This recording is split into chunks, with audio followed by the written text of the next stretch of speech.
ఓం శ్రీమాత్రే నమః. దేవుడు ముందు ఉంచే నైవేద్యం దేవుడు స్వీకరిస్తాడా? ఒక గురుకులంలో గురువుగారి దగ్గర కొంతమంది శిష్యులు చదువుకుంటూ ఉండేవారు. వారిలో ఒక పిల్లవాడికి దేవుడు ముందు ఉంచే నైవేద్యాన్ని దేవుడు స్వీకరిస్తాడా అనే సందేహం వచ్చి గురువుగారిని, మనం దేవుడికి పెట్టే నైవేద్యాన్ని దేవుడు తింటాడా? తింటే పెట్టిన పదార్థం ఎందుకు అయిపోలేదు అని ప్రశ్నిస్తాడు. అందుకు గురువుగారు ఏం సమాధానం చెప్పకుండా పాఠం చెప్పసాగారు.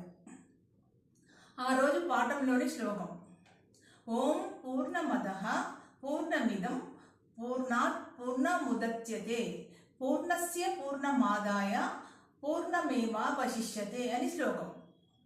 పాఠం పూర్తి కాగానే గురువుగారు ఈ శ్లోకాన్ని పుస్తకం నుండి చూసి అందరూ నోటికి నేర్చుకోవాలి అని చెప్పారు. కొద్దిసేపటి తర్వాత నైవేద్యం గురించి ప్రశ్నించిన శిష్యుడి దగ్గరికి వెళ్ళి నేర్చుకున్నామా అని అడిగారు. శిష్యుడు నేర్చుకున్నాను అని అప్పచెప్పాడు. సరిగ్గా చెప్పినప్పటికీ గురువుగారు తల అడ్డంగా ఆడించారు. దానికి ప్రతిగా శిష్యుడు, కావాలంటే పుస్తకంలో చూడండి అని పుస్తకం తెరిచి గురువుగారికి చూపించాడు. శ్లోకం పుస్తకంలోనే ఉంది కదా, నీకు ఎలా వచ్చింది అన్నారు గురువుగారు.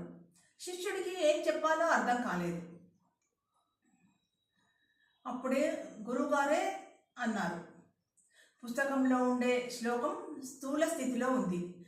అది నువ్వు నేర్చుకున్నప్పుడు నీ బుర్రలోకి సూక్ష్మ స్థితిలోకి ప్రవేశించింది.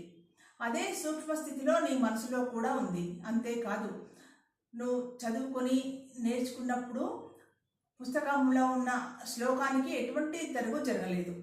అదేవిధంగా సర్వవ్యాప్తి అయిన ఆ పరమాత్మ, పూర్ణంగా పరిపూర్ణంగా బ్రహ్మాండమంతా నిండి ఉన్న పరమాత్మ నైవేద్యాన్ని సూక్ష్మ స్థితిలో గ్రహించి స్థూల స్థితిలో దానికి ఎటువంటి నష్టం లేకుండా చేస్తాడు. దాన్నే మనం నైవేద్యంగా స్వీకరిస్తాము అని గురువుగారు శిష్యుడికి వివరణ ఇచ్చారు. జై శ్రీరామ్.